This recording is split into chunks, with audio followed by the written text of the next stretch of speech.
in the months prior to him passing, because people a lot of times will be like, oh, well, he was sick, kind of insinuating that we expected it or were prepared for it or that it was just going to be our path, and it was not our path. Like, you know what I mean? Like, yes, he had a lot of challenges. Like, we did not think he was going to die, for sure.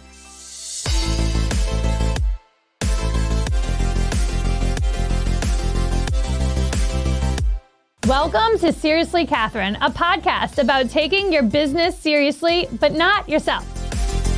I don't know about you guys, but this week's hot take is all about my love for the cowgirl aesthetic that we are seeing on all of our social medias and all the celebs. We can all agree that this is due in large part to Beyonce and her new album coming out. It's titled Act 2, and it's supposed to be part 2 of her Renaissance album. She posted this whole personal story on her Instagram that I just felt, oh my God, we're friends. We're officially friends now. I thought we were always friends, but she cemented the relationship with this authentic, vulnerable post about why she's entered the country music scene. And there's a lot of people who are like, oh no, she shouldn't be in country music. Beyonce's not a country music artist. And I tell you, sir or ma'am, that you should keep your mouth shut because the music's amazing. If we can allow Taylor Swift, of all people, to jump from different genres, we can certainly allow the Queen to do so. The songs that have already been released have gone viral. I actually, at the women conference that Brittany Burnham put on a couple weeks ago, we all learned how to do the Texas Hold'em dance, and I'm so proud of myself that I could do it with Posey. I mean, she immediately felt like I was a cool mom. So I got cool mom status because of that. And again, all goes back to my thanks to Beyonce. She's making me a better mom. Am I going to go buy a new pair of cowboy boots and cowboy hat? I don't need to because I already have these things. I'm actually wearing a pair of cowboy boots. They're purple, which they're my favorite. And I also have several hats from the Saratoga Saddlery that I adorn when the occasion arises. And also the girls had to dress up like tourists for school one day, during Spirit Week. And they chose to be Western tourists. And they wore the cowboy hats and the boots and the denim. And I am here for that. That's my hot take. On this week's episode of Seriously Catherine, I'm joined by my friend and makeshift big sister, Heather Straughter. She is the founder of Jake's Help from Heaven, which is a local nonprofit that I'm obsessed with. And she's also a podcast host of A Place of Yes, which is another podcast in the Bright Sided Network. I am so excited for you guys to hear her story, meet her, learn more about what makes her go, and let's jump right in. Okay, so I want to talk about the first time I ever met you. Uh-oh, what was it? Okay, so what's so cool about this is you're going to have this vivid memory about the same thing, right? And I was trying to figure this out. Was it right when I opened Paint and Sip or was it after that? And how, Ethan is a man now. 19. But his birthday was? At Paint and Sip when how old he was, it was second grade, so probably his 7th birthday. So he was, 7 plus 12. That makes him 19? Yeah. Yeah. Well, there we go. We figured that out. Yay! On a morning math.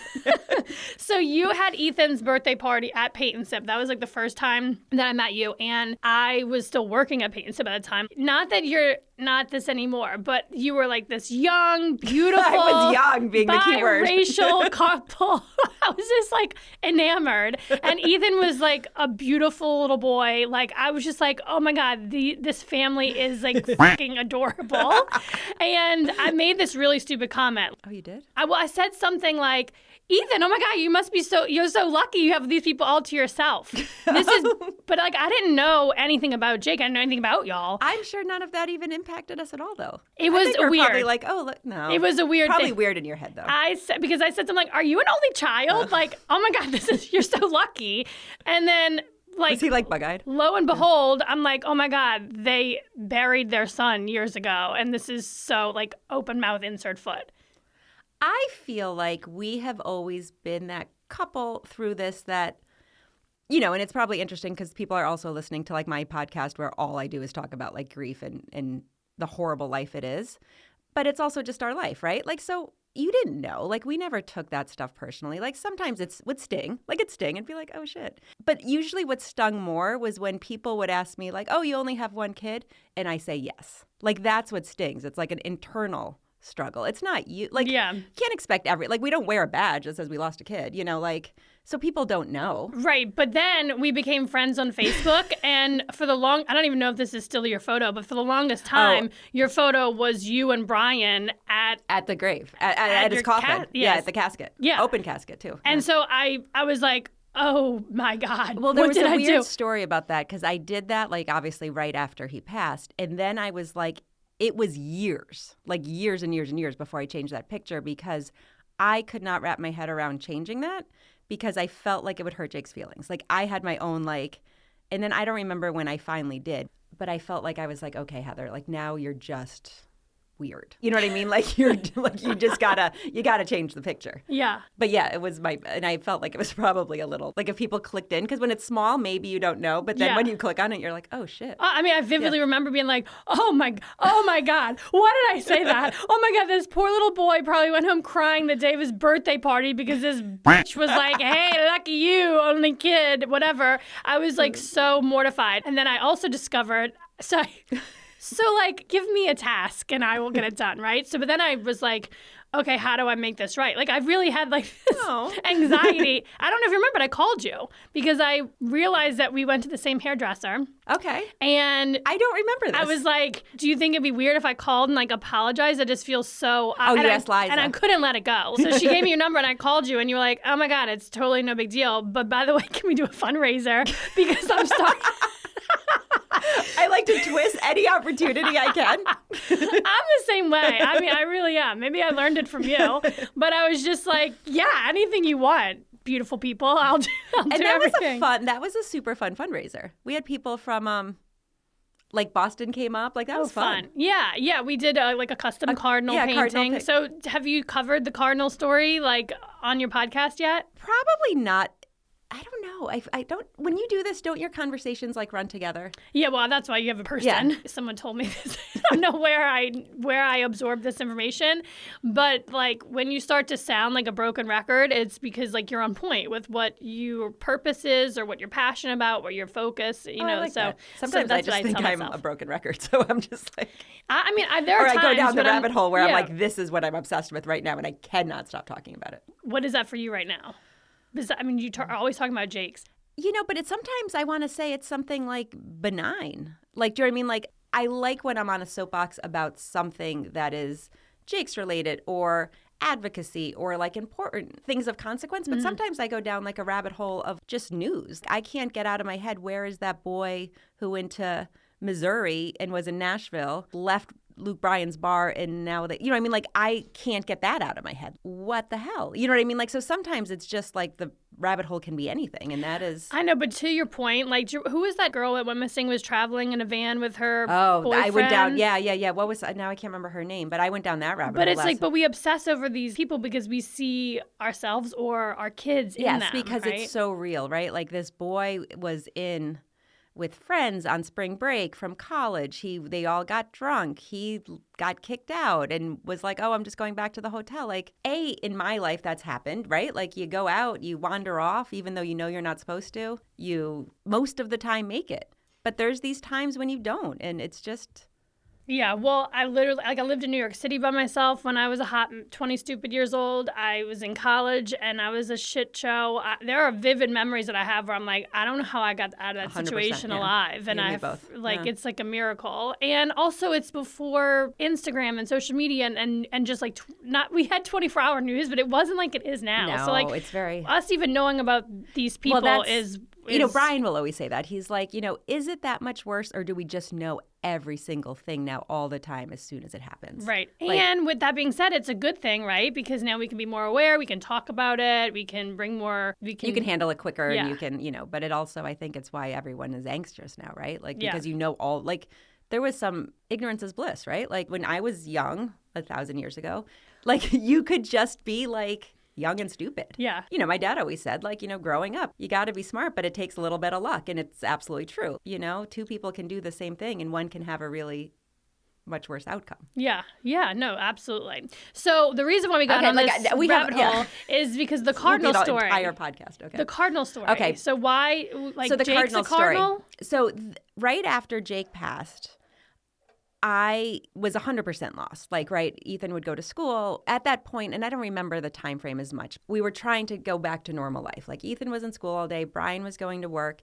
And for me, I was Jake's caretaker 24/7. Like, I was. Yeah, wait, time out. So also, I want you to sort of like, and I know you have your own podcast, and you're sort of like going through your entire journey and experience being Jake's mom, losing Jake, but up until he passed away suddenly, right? Yes, like, very suddenly. You just expected to live with this child. 1,000%. Like, we had talked about, like, in the months prior to him passing, because people a lot of times will be like, oh, well, he was sick, kind of insinuating that we expected it or were prepared for it or that it was just going to be our path. And it was not our path. Like, you know what I mean? Like, yes, he had a lot of challenges. Like, we did not think he was going to die for sure.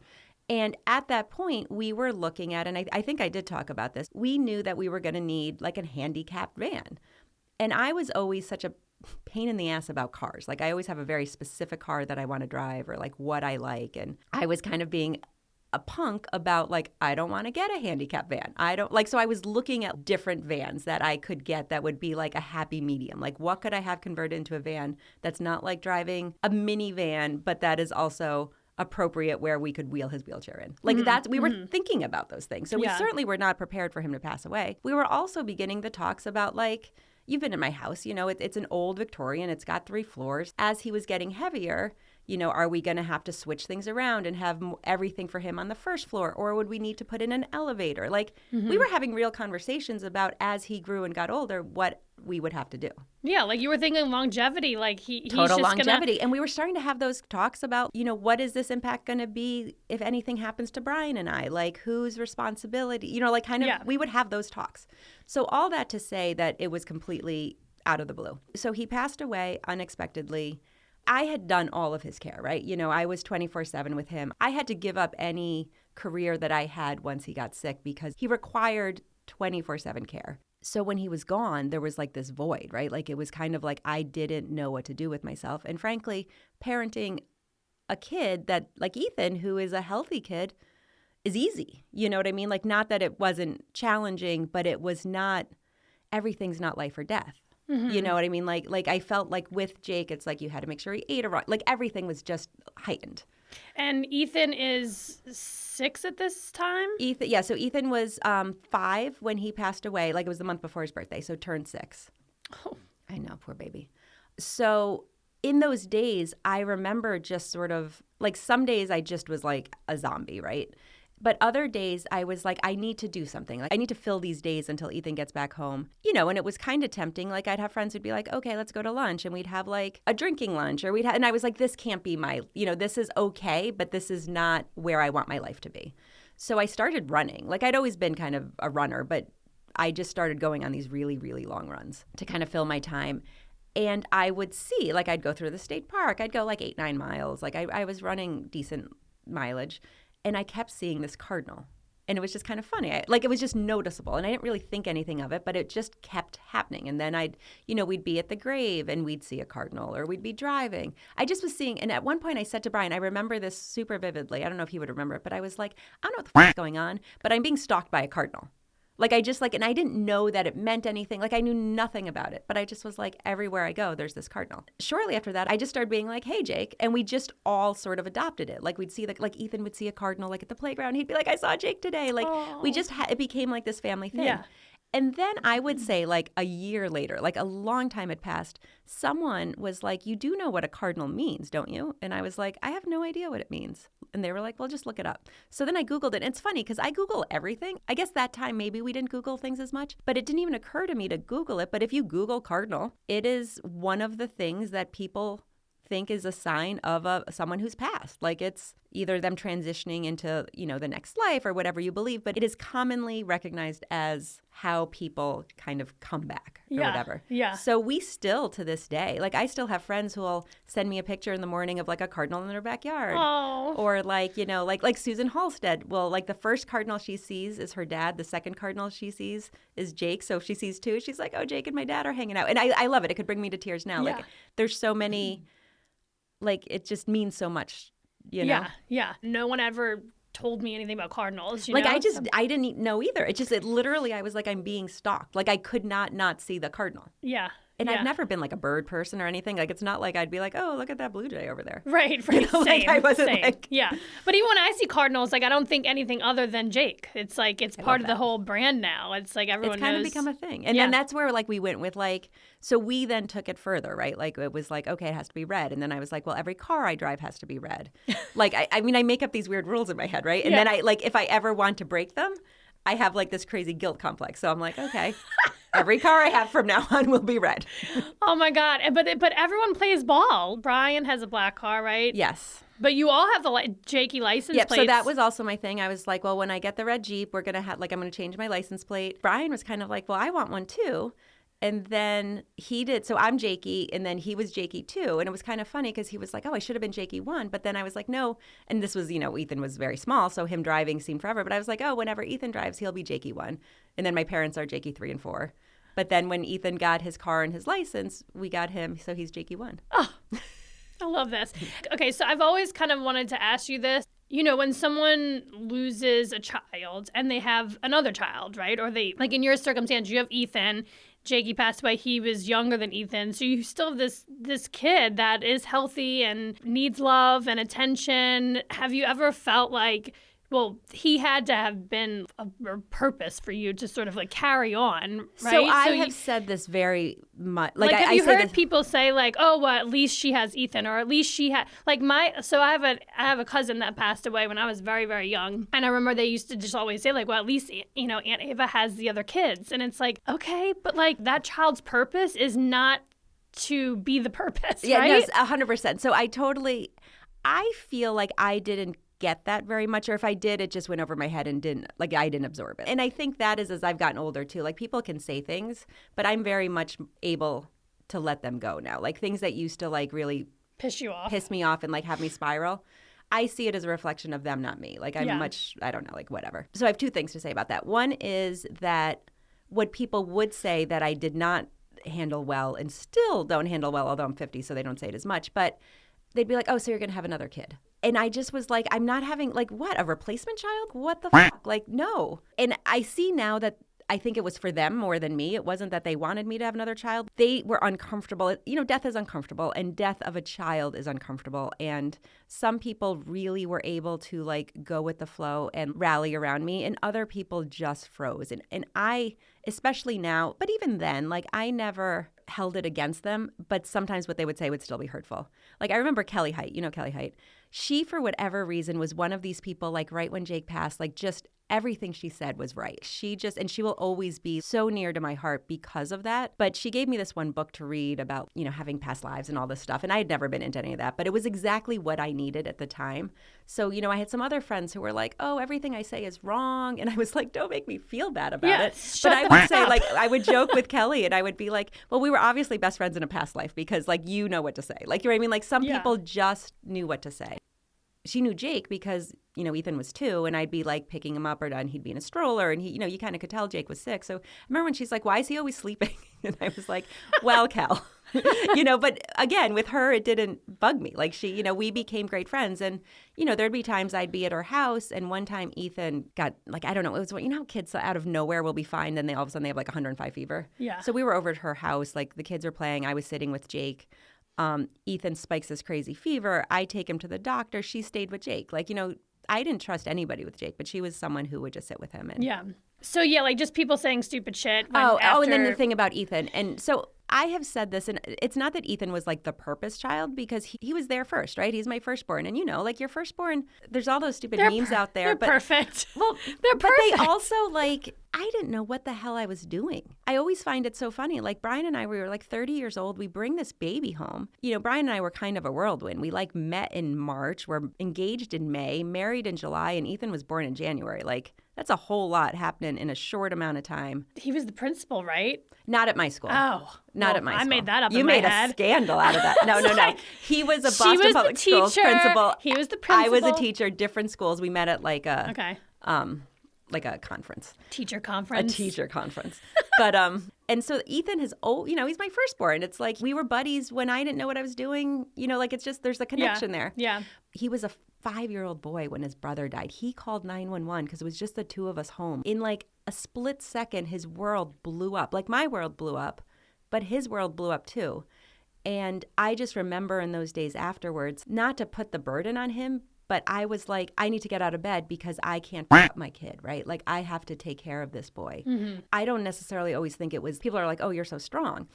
Whatever. Like I think all that's bullshit because I think you don't know what you're going to, I would never be able to do that. Well, you don't know. And hopefully you never have to know. Right. You know what I mean? Like you don't know.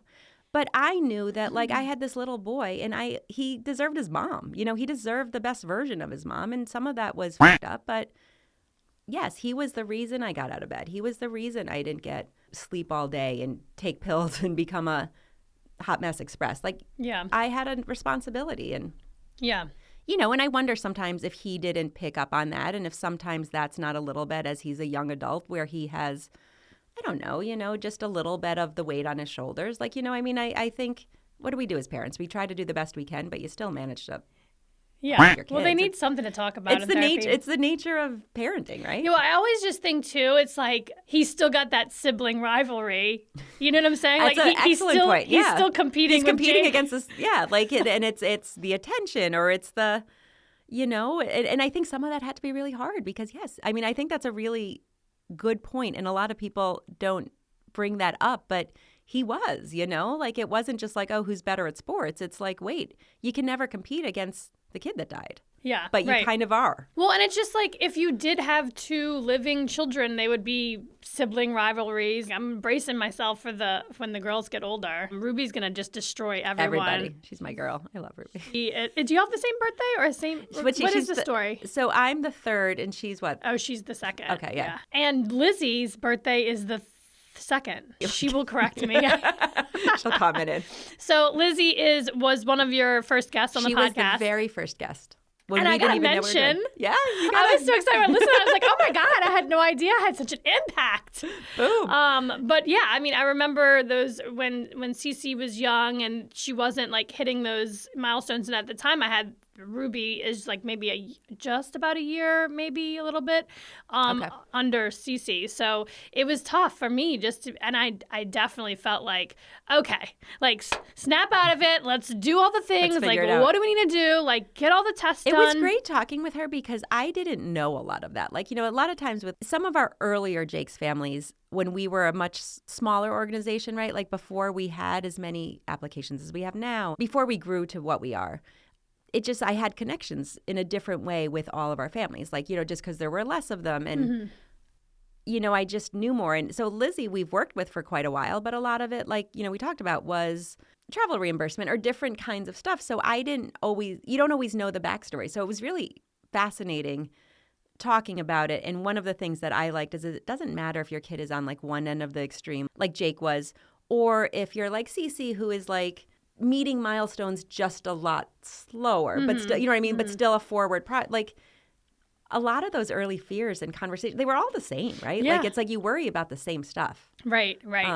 And from and you're in denial about the same stuff too. Like like her and I, yeah. The questions that we asked and were stubborn about hearing the answer about were very similar, even though it was kind of on opposite ends of the spectrum, but it was that same thing, right? Like it's Yeah, well, and I remember like having these like serious conversations with Mark. Like I'll never forget, we were at a birthday party and Lizzie was there. I was there with Ruby and because her oldest daughter and my oldest daughter, Posey and Daphne, are friends. Okay. They're in the same That's grade, the the same class. Okay. Yeah, we did baby yoga together when we were like Okay. they've All the known things, each other yep. since birth.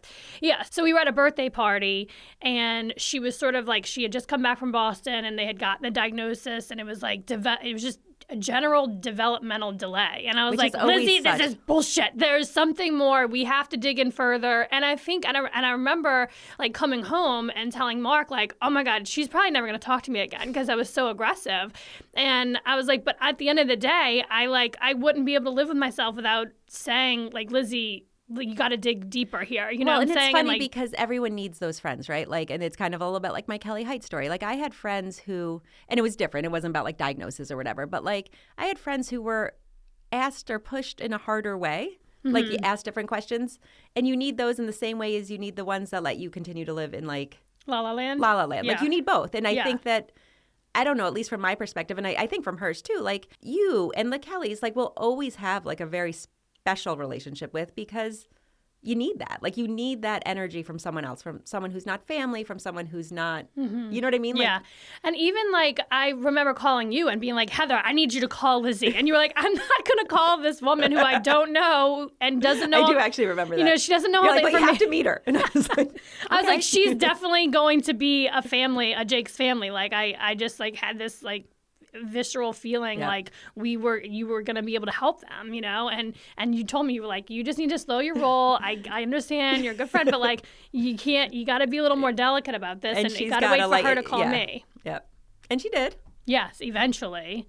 And here we are. And then, I mean, the other part too, it's like the feeling of like, oh, well, not only would we not qualify for help from Jake's, but like, we're not that family. Like, we're going to be okay. And I was like, fuck that. You should go out and get as much help and as much support and as much resources and much equipment as you can possibly get. Like, so that was a really hard lesson for Brian and I, right? Because, you know, we were very much like, you know, so I mean, we were a family of 4. We were a healthy family. We had 2 healthy boys. We, you know, live a decent life. Like all is good.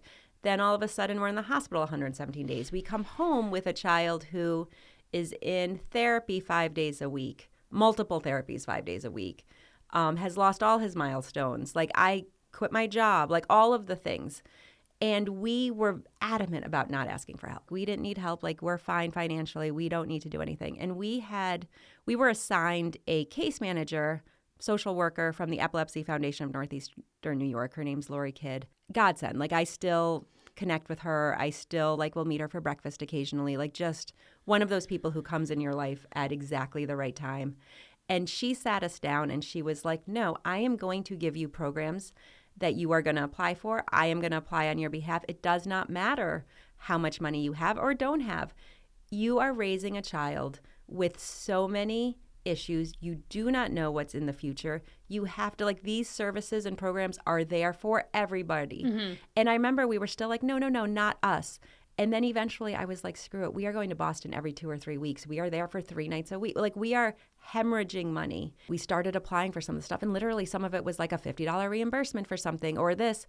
But it helped me. Like, her words helped me. And that's what I always say to people about Jake's. It has very little to do with what your tax return says. It has to do with the life that you are leading and what you're trying to do for your child that has not a broken leg, but that has this like lifelong debilitating illness that is never going to end. And you are going to need support, you know, and it just, I think it's hard for people because they're like, no, I can afford it. And maybe you can, but it doesn't mean you can forever. And it doesn't mean that then you're not sacrificing things that you wouldn't otherwise not have to. Do you know what I mean? Yeah. And then also, like, with the affordability of it, again, I didn't grow up as a person that had experience around people with disabilities. You know, no one in my family, you know, so I didn't have any of that. But it was when I started sort of volunteering with Jake's and recognizing that a lot of the insurance doesn't, you know, because that's the thing. It was like, insurance will take care of it. It's like, but no, that doesn't. It doesn't cover the tub for an 8-year-old. And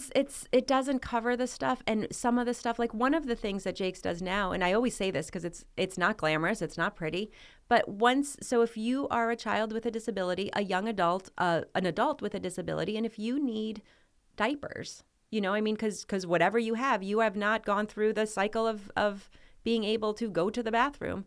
What Medicaid provides is honestly, it's like a piece of copier paper. It is thin, it doesn't fit, it's uncomfortable. These families have, you know, an adult that they are having to toilet and diaper and all of these things. And the product that insurance gives them is total crap.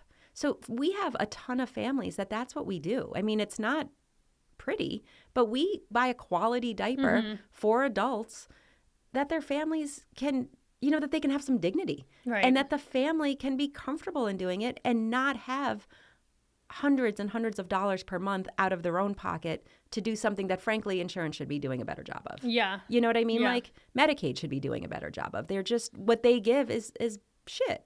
But like, tell me, like, once you have a diagnosis of a child with a disability, do you automatically, that child becomes a Medicaid kid? So I don't know. Again, our this was, 13 years ago, 14, more than that. I don't know my problem. Like, when did he get sick? He got sick at like 2007, so a long time ago. So I don't know what the process entirely is, but so when we came home from the hospital, the hospital had connected us with the Epilepsy Foundation in Northeastern New York, and that was kind of our organization. We had our case manager, and then you apply for a waiver, which he clearly got approved for, and then you have Medicaid. Our family insurance was our primary, and Medicaid was the secondary. So whatever CDPHP didn't cover, Medicaid was supposed to swoop in. Okay. And then once you become a certain age, like Medicaid's your primary insurance. Got it. Okay. But, so another example of like Medicaid, in my opinion, not doing a great job is Sucking is like, so for instance, a wheelchair, they will get you a wheelchair, like the wheelchair that you need. Very expensive wheelchairs, right? $5,000, $6,000, $8,000 for kids like Jake or for cerebral palsy or, like things where you need all of the supports. But they will give you one every 5 years. Okay. If that's 20 to 25, that's probably okay. But when it's 2 to 7, it's obviously not okay. You know what I mean? Like when you're a toddler and then you're an elementary school age, you know what I mean? So we come in, that's a little bit where Jake's comes in, and we'll buy that wheelchair or something else. They'll also say like, oh, we won't approve this because you have this. And I always think about imagine telling Posey she can sit in one chair all day.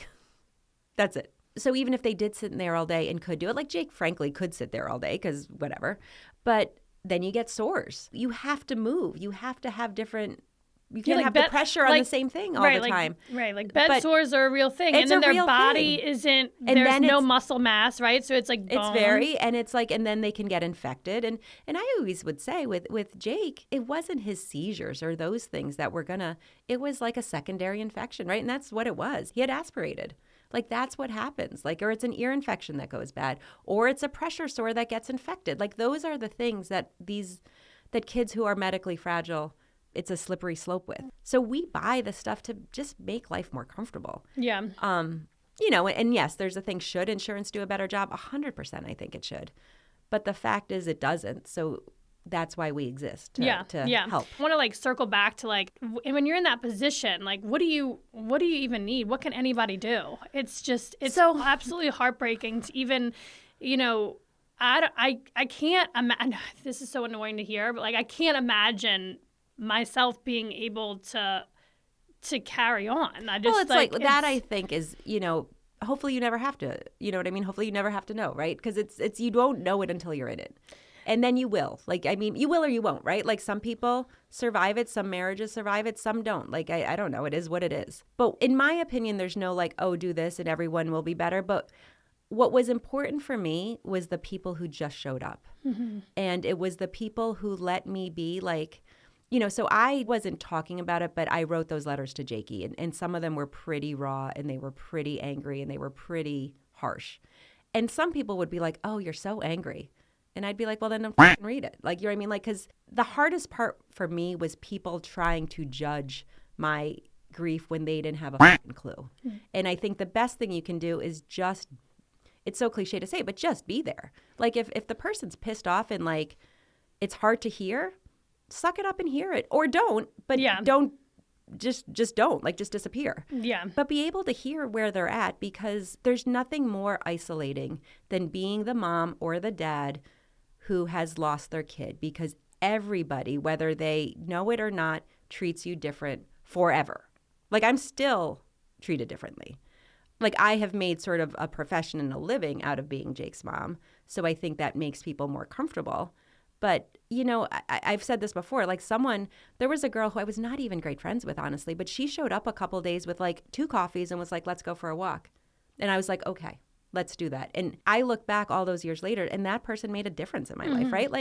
And I don't know that we even talked about Jake. I don't know what we talked about on these walks. Yeah. But it was just someone who cared enough to realize that it is the most isolating, lonely feeling ever, and just breaking that. And it doesn't have to be talking about your kid. It can be literally call and be like, hey, this is the funniest thing just happened. Or, hey, do you remember middle school when just breaking that rut of being stuck in it. And it's just life. The world keeps spinning, right? The and world life keeps goes going. on. And that's really hard for a parent who's lost their kid, right? Because there's this period where everybody is in your face, and then there's this period where life has gone on and Well, not that the next tragedy. It's kind of like what we talked about, right? Like we worried about the girl last summer in the van, and now you're talking about that. Like you move on to the next thing, and it just sucks when you are the thing that has moved on. Like people have moved on from you, right? Yes, like and it's inevitable. Like it happens. We could be here all day for weeks and weeks. We could have our own podcast, just the Heather and Catherine show. Yeah, maybe we should. So tell us more about how people can get engaged with Jake Some Help from Heaven. So a couple things. If you are looking to apply, like if you are a family that has an individual in it that was born, congenital or childhood onset disease is really where our focus is. But we are always accepting applications on a rolling basis. And people always ask, like, what exactly, should we apply for? And we always say, whatever is going to improve quality of life. We want to create opportunities for those with disabilities and medical challenges really to thrive. So bring it. Yeah, and it's a rolling application process? Rolling applications. We meet quarterly as a board of directors, so we have deadlines every quarter, but we accept applications, and then they kind of go into the pot for that quarter up until that deadline, right? But we get applications, every day. Yeah, and what would you say, like, on a quarterly basis, you're giving away, like, $100,000, $200,000 worth of stuff? So like, we do probably between $250,000 and $300,000 per year. Okay. Our first quarter application, we did $66,000. Wow.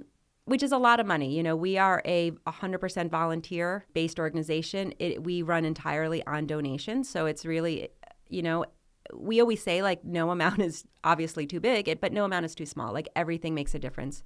We're super fortunate that we have a donor that covers all of our expenses, which we do keep to a minimum. But we say that because if you give $5, $5 is going to our applicants. If you give $50,000, $50,000 is going to our applicants. Like, it doesn't matter. No matter what your donation is, none of it is going towards... I don't take a salary. Like, nothing is going towards... Yeah, I wanted to point that out. Like, you say you make a living out of being Jake's mom, but you're actually not getting paid for it. No. I am the hardest working volunteer you will ever know. Yeah. You're running a campaign right now, or will be running a campaign. An anonymous donor, but a Capital Region, like, business leader gave us a very generous donation and encouraged us, like, challenged us almost, to do a match program. So we are doing that, and we decided to do it as part of Jake's 18th birthday. So on May 4th, he will be turning 18. It's unofficially started now, but it is running officially April 16th through May 3rd, where we are taking, like, all donations will be matched. And we are hoping to raise a ton of money. We love to say that we come from a place of yes, which, yes, it's the name of our podcast, but it's what I've always said, because we want to be able, as long as you fill out the application and do what we have, kind of the simple things we've asked, we want to be able to say yes. We never want to say no because we don't have enough funding. So funding for us is huge. We are trying to raise as much money as we can for Jake's 18th birthday. Oh my God, this is so exciting. So are we going to have a birthday party for him at the end of this? So I don't know. So we are on May 4th, we are going to, like, do the announcement of how much we've made. But I feel like Brian and I are little, like, deer in headlights. I can't believe he's going to be 18, right? Like, it just... Because he's still 4. Like, that's a whole different topic. But it's weird when your kid passes, because I picture him as 4, but he's 18. Like, I know, so we got to do something. Wait. Can we get AI to... That'd be weird. That's weird. I don't know. I'm ready there. See what he look like. What he would look like at 18? He would look like Ethan. I think he would. They look so much alike. I know. And Ethan is such a good boy. He's a handsome guy. He sure is. Whoever he's dating is a lucky lady. Leah, we love her. Okay. They are happy. They are great together. I'm here for whatever. It's so cool. Wherever the journey takes us. It's got to be so much fun. Like, I can remember being, like, 19, 20, like, hanging out with my parents and, like, just having a different type of relationship with them. So that's got to be wild. I love it. There's parts leading up to it, like 15, like I would say 15 to 17, 14 to 16. I found hard parenting, like, just, Well, it was also the time, right? Well, was that COVID, like 2020? But it's also like, they're sneaking around. They think you don't know anything. They think they're pulling a fast one on you. Like, I wasn't born yesterday. That shit's happening. Yeah, I know. But you're just trying to be on top of it. And this could be a totally different episode, because you came on to the time we were doing the Here For It Live. Oh yeah, I said I was going to burn someone's house down. Because you were like, you were in the thick of it, and you have a biracial child who is not treated Brian and I were the just same. talking about that. I was like, well, hopefully I don't go there. Go there now. Yeah. We'll go there another time. Another time. Because we have so much more to unpack. But thank you so much for being here. Thank you for having me. This was great. All right. This week from Saratoga Living After Hours, There's good news and there's bad news. So ESPN Radio deemed Saratoga as the #1 county in New York State for a place to call home based on home stats on median income, home values, education, and crime rates. Albany, Rensselaer, and Warren County also cracked the top 10. So that's interesting. But in the same breath, ESPN also deemed Saratoga County as the drunkest county in New York State, which is, not really something to be proud about, but certainly something to toast to. So this is all based on county health rankings and roadmaps.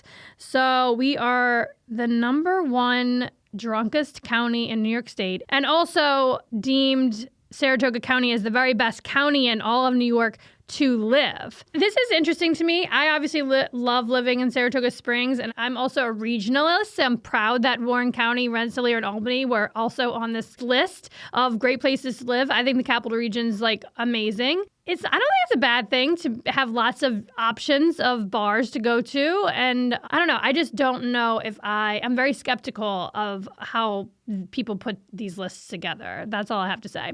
And leave it to me to move from New Orleans, of all places, to the drunkest county in New York State. That's something that I am certainly proud of. This week's Facepalm Mom moment revolves around my loathing of packing school lunches. So I only have to do this for Zia. She's my 4-year-old. She's in pre-K, and I only need to do it on Tuesday, Wednesday, and Thursday. But I absolutely hate the experience of packing school lunch. I feel like a failure because I'm never packing homemade, super healthy anything.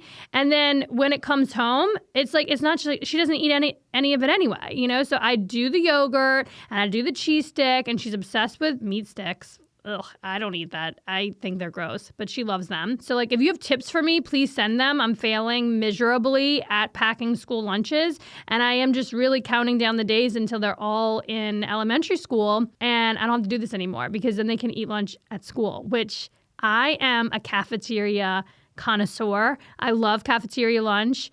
I don't know. I can't stand packing school lunches. That's my Facepalm Mom. Send me help. Thank you for listening to this podcast. And if you want to connect with me, slide into my DMs on Instagram. My handle is Catherine Hover.